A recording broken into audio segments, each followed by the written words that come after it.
tao mua bao chầu cho mà tu xia thọ lúa á chỉ là tiền lúa sầu ở đâu lúa khoảng trong đa là đây là cái cái bỏ cái khi gặp cá nó bé thôi cá là gì bé thôi thì người phong lại cái này thì tên giả á thì cũng ta tỏi cho bé lúc khó là gì bé lúc khó là thì cũng muốn chưa thì sắp bán ra đó cái củ thò của ta cái này thì thò nhung của cha nó họ cho thái rồi cho có sự thao nó mình tới nó thì nên tôi nhớ từ biết rồi tụi nó mà mình support to show less thái rồi cái đấy tụi nó này show less mà chỉ thái rồi thôi tụi nó thì nó thì chúng ta phải show cái đó mẹ sao xí rồi cái này chúng mà cho mình cần phải đấy cho phải nên xí rồi là để bây giờ cô đâu biết được cái này mình chỉ cho một cái đó để đây chúng mà chơi nó không được cái này nữa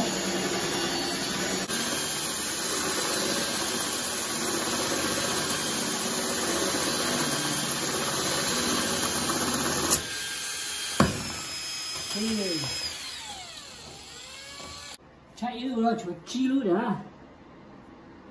chuột chi luôn đấy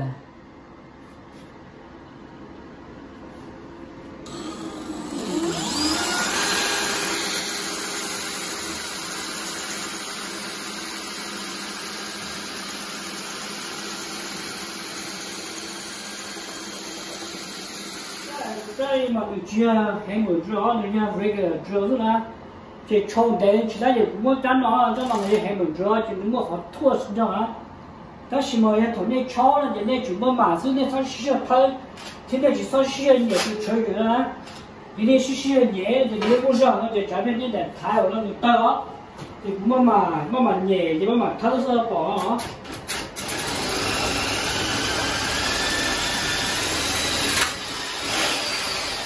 thì cha lô thầu cha lớn là chỉ tụi nó mà tụi mình sao chỉ nên mà mốt tụi nó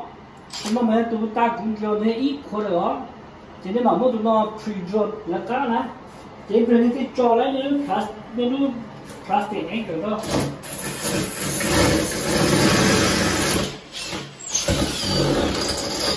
rồi họ ta cũng tuổi qua để mình no sợ thế đâu rồi thì cũng chưa ra cái này thì yếu tố này nó bị cả hai yếu tố thì những thằng này pi á những pi đuôi mẹ ai sao tụi nó mà nó theo twist 5-30 seconds tụi nó nên pi được 5-30 seconds này đó thì nó nên pi to nó chỉ nó bỏ lúc khó mẹ ai nó sao thì nên chủ sĩ tụi nó thì đó thì thế chỉ slide thì thế chỉ khéo nên tôi cho nó đi ra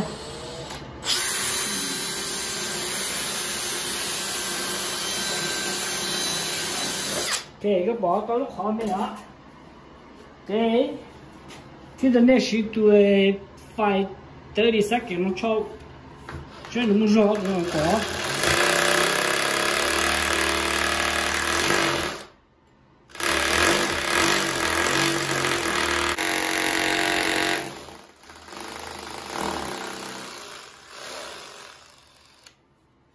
ok thế này cho tụi nó ta rồi chứ nó cho ta chỉ mất tuổi bé xuống của trâu á từ 316 nó trâu đủ thị ốc chỉ mà sẽ đeo cho xí xí họ nếu chúng mua lúc khử rồi họ sẽ mà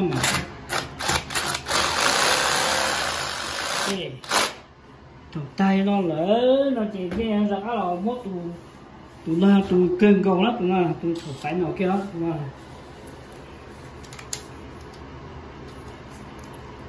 tụi nó thì cho nó lúc họ còn nó nói bên này á mua về anh cầu riêng nó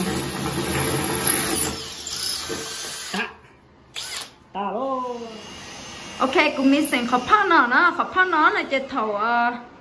nó phử là múa tụ bà nó chỉ bỏ hẳn là múa như đi chả nhá mỗi tụ ba non chơi rồi thì phán ra nó chơi của họ chơi xí của lúc sáu tông là mộtวันlại video rồi nó chơi nó cũng mà rồi chơi của mình họ phăng nó lại hết tức là họ nói uống nó chơi nó chưa mỗi tụ nữa nó lá chứ là muốn chơi rồi bé lúc họ bắt ta này hay đỡ sẽ nhỏ muốn chơi rồi bé lúc họ đỡ sẽ nhỏ ok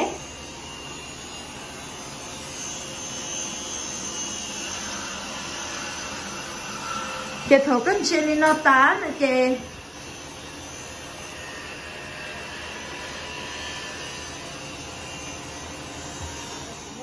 có hô sát sổ chơi ở đây cho em ở đây áo đen slide đó để nó này tại sao nó có muốn cho tôi á chị cũng cho tôi chỉ cho tôi lú rau đó không để rồi á chị cũng muốn chùa khó lên này chị cũng cho tôi muốn chỉ chị thằng này chỉ này chúng muốn chỉ cái đồ tu nó cái thằng này muốn cho thì bỏ thì trong cái họ anh ấy chỉ tu nó chị cái việc thằng này muốn thò rồi cũng tôi trộn thò cho nó sao cái gì á chỉ với để xem lo mới giờ xem là khó để nó mà đi chả biết mẹ do là họ chết tê nó chỉ họ lại nhiều giờ tê đó để họ nó là ít dạng để nó nuôi chiêu cha là thì cú giờ chia ở tụi nó ta là ở tụi nó là bây giờ nước khi để nên trôi đi ra thì tại sao bữa muốn chia thì ở xa là nên bỏ xa là một đường khâu sao mà được dùng có chỉ sao rồi có là một người chủ phải nhớ sao đâu thế chỉ là để chế ta nó luôn là chỉ để uống nó sao nên chỉ muốn cho nó để chế cái ý nhận rồi mình lại đó chỉ muốn được thò nó chỉ cho thò thôi hả chỉ tay nó là thế nên chỉ tuồng đủ nữa nên chỉ muốn thò nó ra chạy chi nó thì tụi nó chỉ họ được không lo là ta chỉ một người mù đó trời đi nó người nhớ đi nó người nhớ ít sai đi tụi nó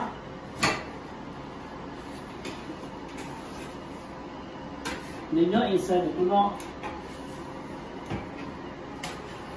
ta chỉ ôn đây thôi đây ôn nó là mình chơi đây gas kế nó chứ cũng muốn cái này gas kế nó này cũng muốn thò nó đó ô bà ta có tụi mình đây dùng cái bảo chất thông cái nhỏ bà ta thì cũng muốn thò cũng muốn lúa đẹp bao nhiêu nữa đó từ lúa phải muốn thò là tao mới đúng rồi ô của bọn nhỏ học floor yeah cái lúc mà khơi nó là cũng muốn để họ nãy cái nhà của chú bảo giá trị thì nên muốn chia tận giá vậy cái hợp hợp đâu mà thì xin giá thì đừng có chia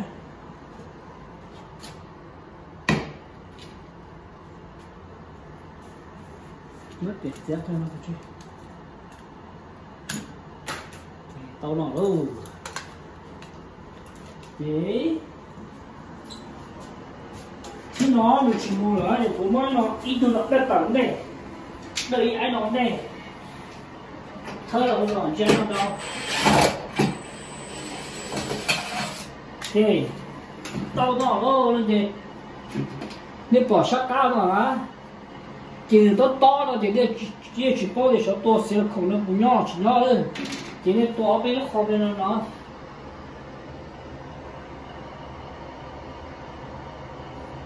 to nó có điều rất lo nữa còn điều chút xíu nữa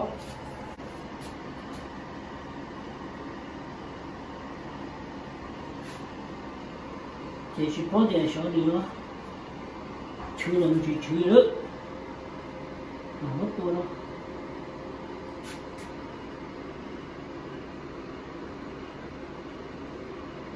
ít người tả lô là được mà đi tôi chưa là tôm rồi đâu để mà cái này ok cho trồng để sát nó sát xí nó mà nhớ được trồng nó sát để nó nhớ sát hậu lắm cái cả mỗi tin nó có bỏ tin lú lên là nó rồi ok sát thì sát hậu thì thổi vẫn thổi thì trồng nó thổi thì trồng nó ok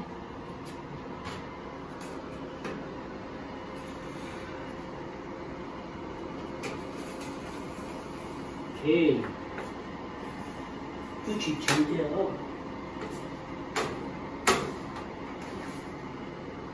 chỉ chữ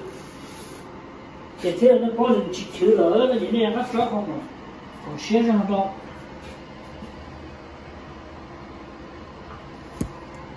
những chỉ chữ á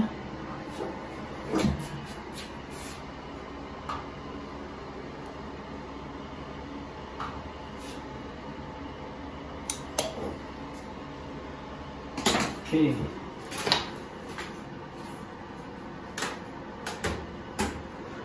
Cái này chỉ chữ à, như cho nó sẽ trả cái mặt tôm nó lên, nó là, okay,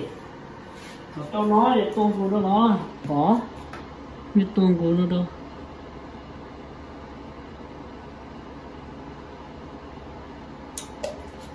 nó, tôm tụi nó hết.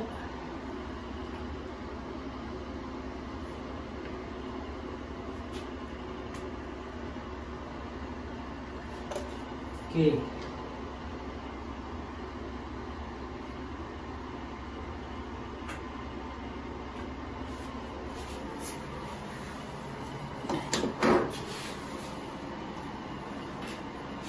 Ta bao lâu để cho nó có một tụi nó làm chưa đâu.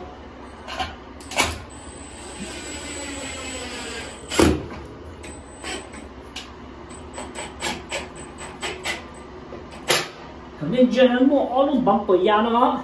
thì nên chơi nó cá nó, thì nó sủng to nó suy bây giờ họ thì thủng nên lúc ấy,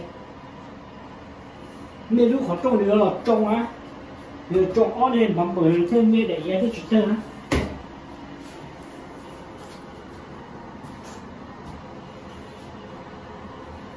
Sủng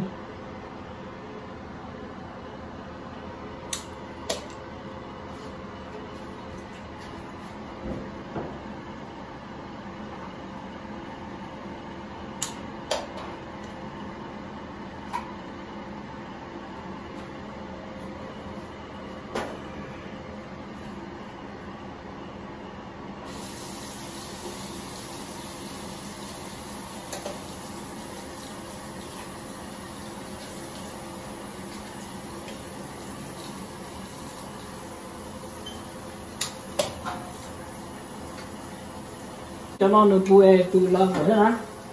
giờ mình chỉ là vỏ là để bên này ăn cha rất hoạt động ok lúc nó được ok là đi trong rồi lúc đó đi trong rồi thế rồi thầu có cái gì như chín rồi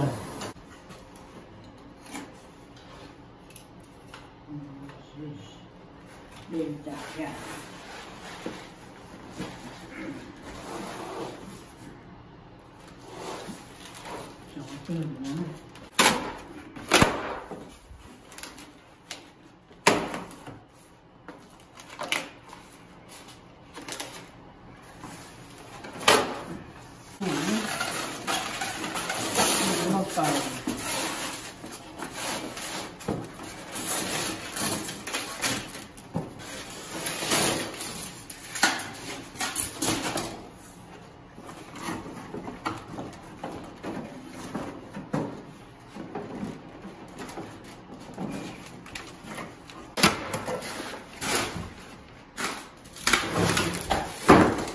Okay.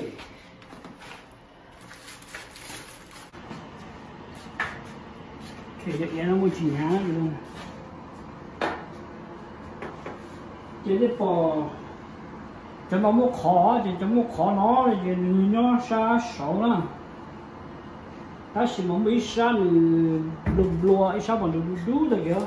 Phải xa bằng lùm chỉ đu á. Xa đu nó là gì nó xa hậu khó để đặt đây nè. Ở đây đó nè, chỉ nếu muốn thò đó là chỉ tôi bỏ lúc nhiều khó nó chỉ nếu với từ chia đó nó chia đó là còn được phơi lấy để nó còn lúc để nó cha thấy chỉ lấy số cho họ đi tuyết tuổi này nó ok đó, chỉ như thế thì mua áo xa này ít xa có hay xa rồi ít xa là xa gì, nếu bỏ lúc nào tôi muốn thò nó, chỉ nên mua cho nó đó lúc khó là chỉ nên mua đầy nó chỉ nên muốn cho nó lông đẩy ra cho nó lông đi nó cho lông đi ra khó nó chỉ lúc nó giờ có bóng nó muốn gì nó khó nó cho nên muốn để từ sụt thầy chỉ tà lô nó chỉ nên muốn nếu mà đẩy nó cho thò đâu đấy thò cho ra tao nó lô nó chỉ như vậy sao nó như sao smooth sao nó hiện sao nhỏ ấy nhỏ inside nhỏ inside ok chế nên từ school nó chỉ nên chưa sao nó to nên chưa sao nó to đó khó tiền mình thì to lại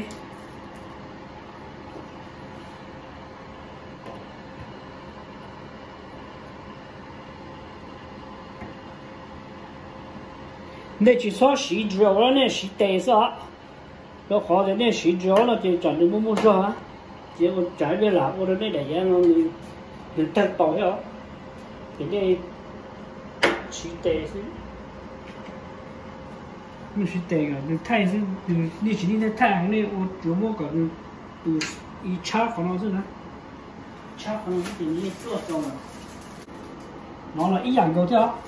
trong là thỏ sẽ điện thỏ đi nó chỉ điện thỏ sẽ khi sát từ theo chỉ điện thỏ là chỉ điện tao muốn cái sự mà sát nó mà sai thì lo là chung sai những cái điện thỏ tụi nhau của nó là họ lúc này sát của nó là chỉ bị cái mỗi tụi nó tì thì sát nó bỏ nên chỉ sau được tì nhá nên chủ người áp cái sở nên chủ người đi nhiều muốn nhiều sao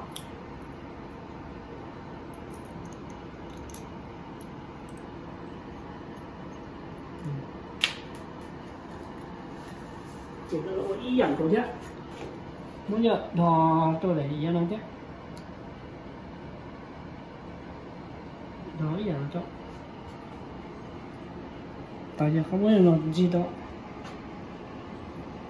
chỉ muốn lo được họ lo mà muốn lo nhất sao nó chịu lo chủ nhất sao nó ý ảnh theo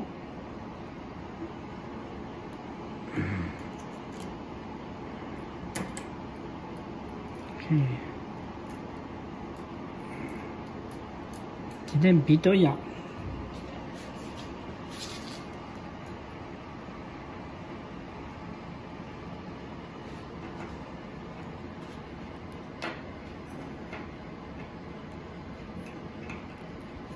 cái hem thay chứ cho ấy cho đi dùng gì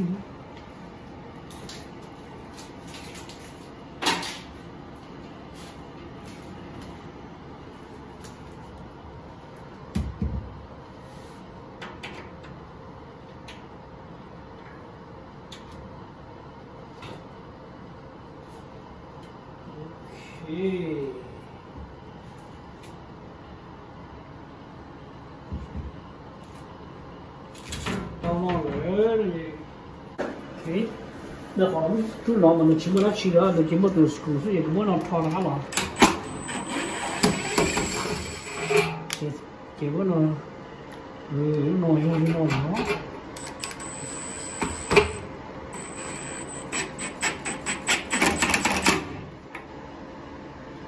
okay.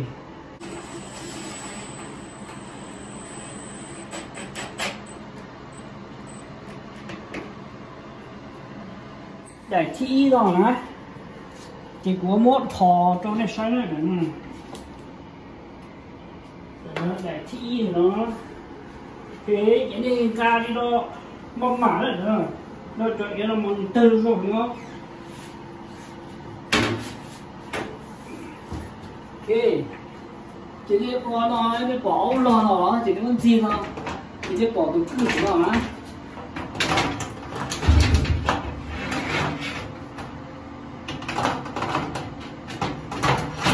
Ok.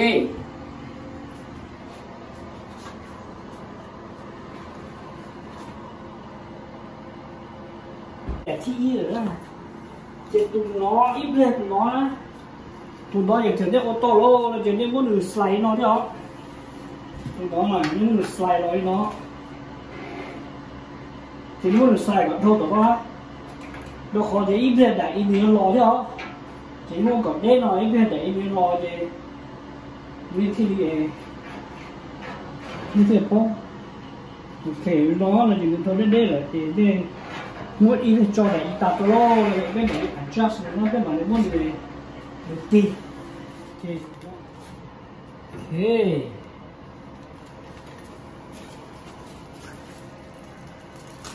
thì nó là ý dạng rồi thế đây là nó ý dạng rồi người ta có khi như thế ta chỉ thi nó bút ta mà cũng thò lúc lo là người nhớ đi nó đó lúc lo là người sang tua của nó ta chỉ thi nó là cũng mất tiền đi nó là được họ sang nó mà sang là mù sát cá họ đầy sạch tao nó thì cũng tôi muốn là nó tì tua sang rồi đi nó là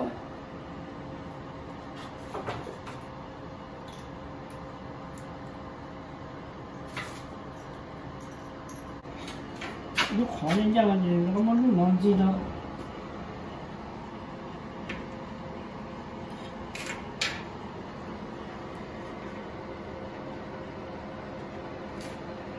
thì bây giờ nó phải cho cái lúc lo tôi sát đầu đó chết tôi không nói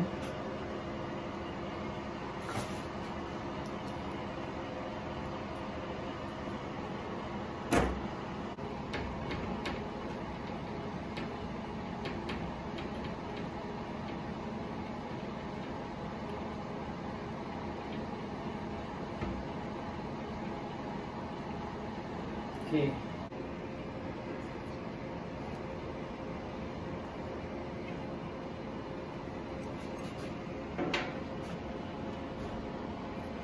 Do chúng nó lúc là chủ yếu sát đó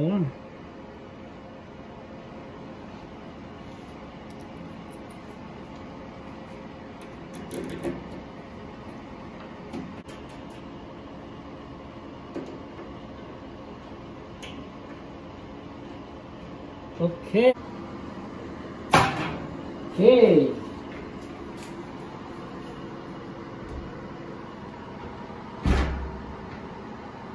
to mà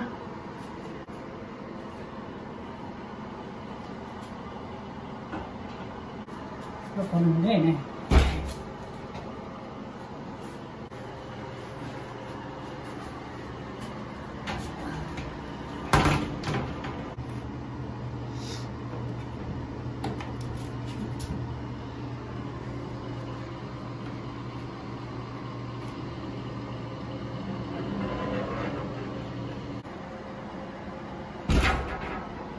ok mà nên muốn để nó cho cái hộp lại có ở đây vậy đây có đi slide là son thô ok thì nếu cho hộp lại là chỉ tự nhiên xuyên nó lo thì tao là xuyên nó tao xuyên kia tao xuyên được thôi nha ok ok thì nếu muốn lo kia thì nếu muốn nó xuyên rồi để cho hao về này à ok chỉ nhớ hao vềอย่างก็chỉ tới bây giờ nó xuyên vào nó là nhớ hao về thế sợ vô nó nọ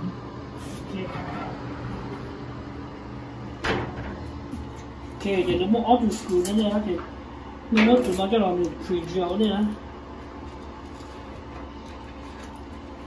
pre-drill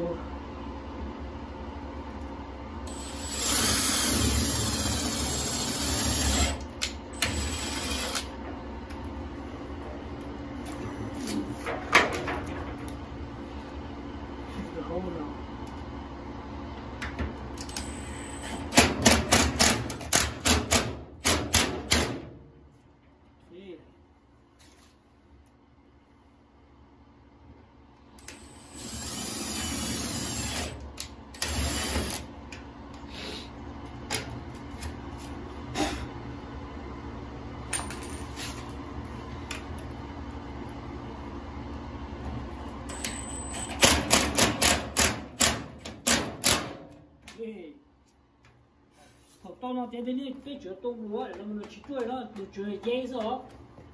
cái gì chúng mình làตัวไรnữa thìตัวmột số chúng nó cái của mình là sư cho của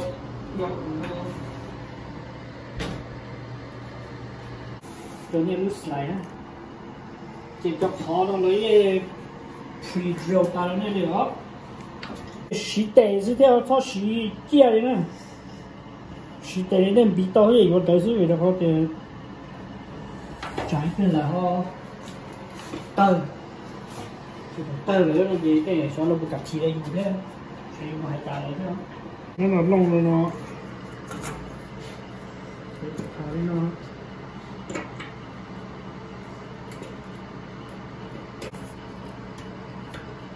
Ok, não sei.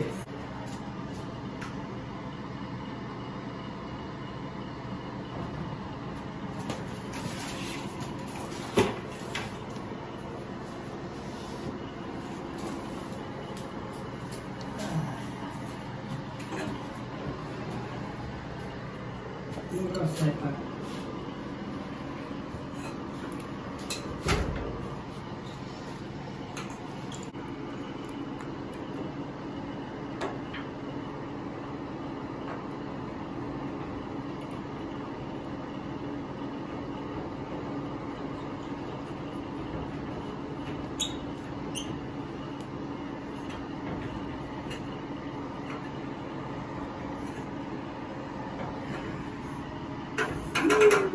Không có điều.